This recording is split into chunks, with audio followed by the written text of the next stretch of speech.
Ladies and gentlemen, good morning and welcome to this another edition of your favorite program talking about school guidance and counseling, talking even about the profession of your students. So today we are receiving someone very special on this program, on this edition.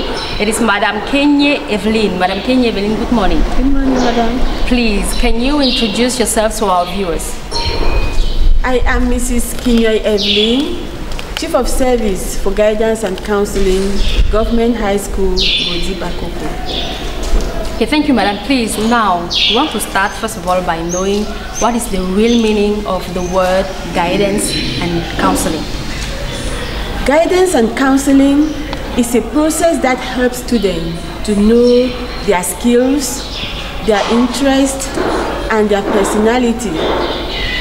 And this goes a long way for them to be able to make useful decisions in life. So you are a guidance counselor. Your job, what is it all about? So a guidance counselor is someone who helps students throughout their education.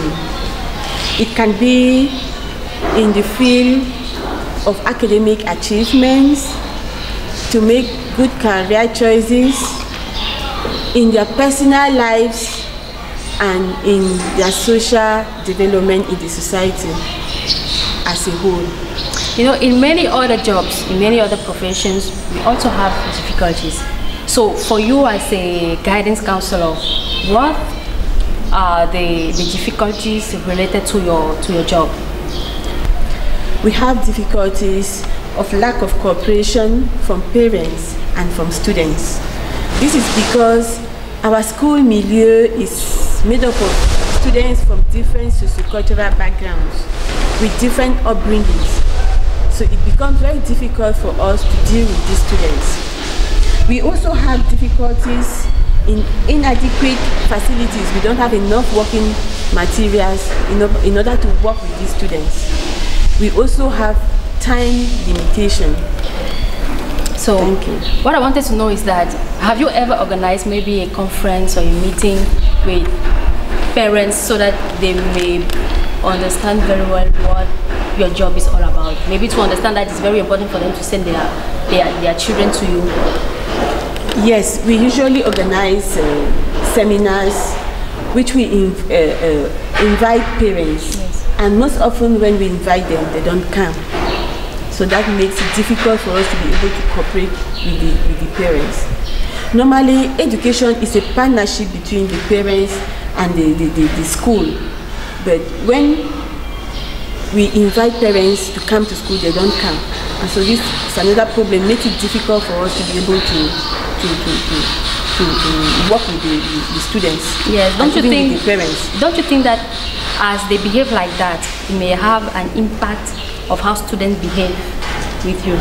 It does, madam. It does has an impact, because they say like child, like father, like son. Father, like son, like parents, like children. Yes, like children. Most students just portray the mentalities of their parents, because most of them, especially when we work with them, even in the absence of their parents, yes. When some of these parents they come, they will start saying that, no, my child wants to do this, and because my child wants this, I'm going to help my child. Because they don't come and know why their child is not able to do what the child wants to do, and why the counselor does not want that child to pursue in what he or she wants to do. Yes. And so it is really imperative for parents to from time to time just come to school, even without any problem, to know and find out how their children, just to check how their children are behaving in school. Yes. So, what is the role of academic professional guidance in the life of a student? So in career or professional choice of students, the guidance counselor helps to bring out the factors that influence the choices of that child. The factors that influence the career choice of the child, the value of what the child wants to do, the value of the work or what the child is choosing, the knowledge of the school. For instance, if a child wants to go to an agri school to a journalism school, you have to bring out the entry requirements, what you will get after when you are into that school. So we need to give these things to the students. That's how counselors help to bring out the career choices of the students. We also help them with good seeking strategies. Yes. So we know that to choose a field of study is something very, very important for a student. So which elements do we have to take into account before choosing a field of study, a profession, or a career? We have to take into consideration the quality of our skills, what we know. Some of these skills we are born with, they are innate, some we acquire. So we have to know about what we are able to do before we are choosing something. We also have to think about our interest. Do I like what I'm choosing? If you don't like it, if you are being forced to do it, you will not, the outcome will not be good. Positive, Your attitude also. Do you like it? Do you like it? Do you hate it? Is it what you really want? Your intellectual, your competence, all through your education, have you done what is leading you to do what you want to choose? You cannot be maybe pass all your life in school doing maybe chemistry, physics, arts subjects, and then at the end you want to be a medical doctor. You cannot be. So you should take into consideration your natural skills. Yes, the skills that you have in you, that you have acquired throughout your life in school. With students, we have many problems because sometimes we see parents, they want to realize their dream through their children. So is it a good thing for a parent to maybe force his student, maybe force his children, or maybe his child to do something? No, it is very wrong for a child, for a parent, to force a child to do something that that child does not want to do, and especially if it is not in the competence of that child. So if it's not good for a parent to force his child to do something, then what is the main role of a parent in that case? The parent you cannot, it's like the finger and the nail. You cannot separate the role of a parent in the choice of a child. Why? Because it's the parent that the financial assistance is being given by the parent. And so a child must take into consideration the financial capacity of the parent before making a choice. Not that the parent is forcing that child to do it, but you have to consider the financial stability of your parent before choosing the field of study. Because if you take for instance the case of medical doctors, it's something that requires a whole huge amount of money, and if a child wants to do it and the parent is not having the money, the child will end up not completing it and maybe frustrate the child. Yes. So sometimes when you give an education to your children at home, when they reach the school, they are discussing with their friends, they are discussing with other people. Sometimes a children can maybe choose a field of study just because all his friends want to do the same thing. Maybe because he has heard that every time when you choose that field of study, at the end you will have money. So what are the kind of mistakes a child should not do while choosing a field of study? Well, a child should always take decisions with the parents. Yes. A child should make decisions with the consent of the parents.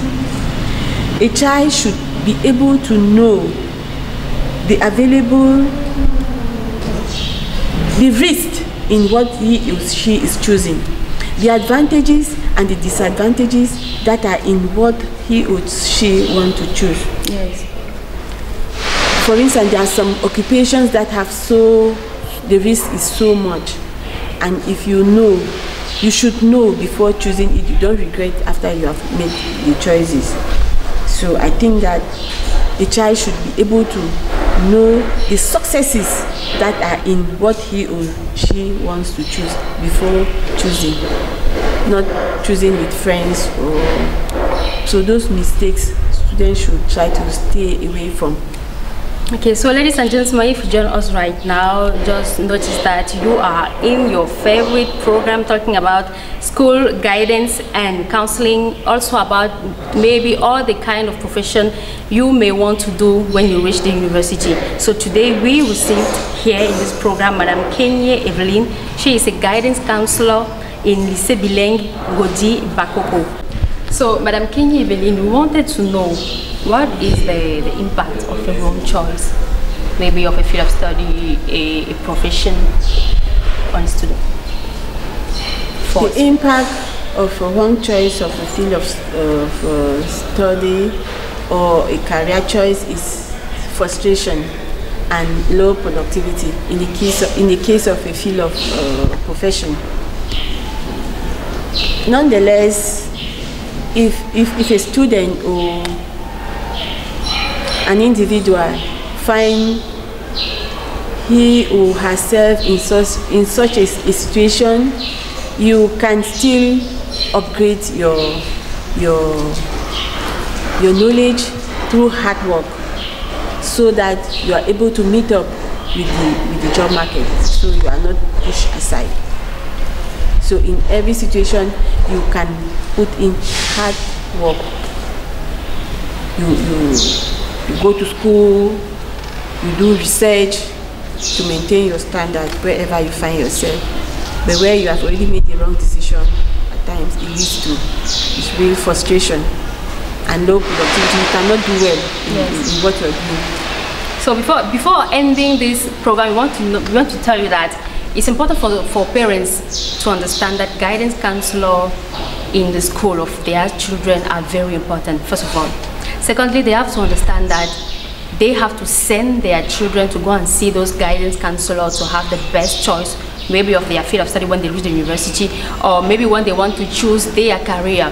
And if the end of everything that we do is to have money, it's very important to have money in a profession or in a career where we are fulfilled. That is very important. So, Madam KINYUY Eveline, a last word before we end this program. Guidance and counseling is something that's very interesting. And guidance counselors are yet not known by parents, even in the institutions where we work. People kept asking, what are these people doing in school? What is the role of the guidance and counselor in a school establishment? People need to know that guidance and counseling is something that is very important in the life of the student, in the life of the school as a whole. So, Madam KINYUY Eveline, it was a very, very great pleasure for us to have you here for this program. And we will say goodbye to our viewers and just say goodbye, maybe next time for another edition of this program. So, next time. Thank you.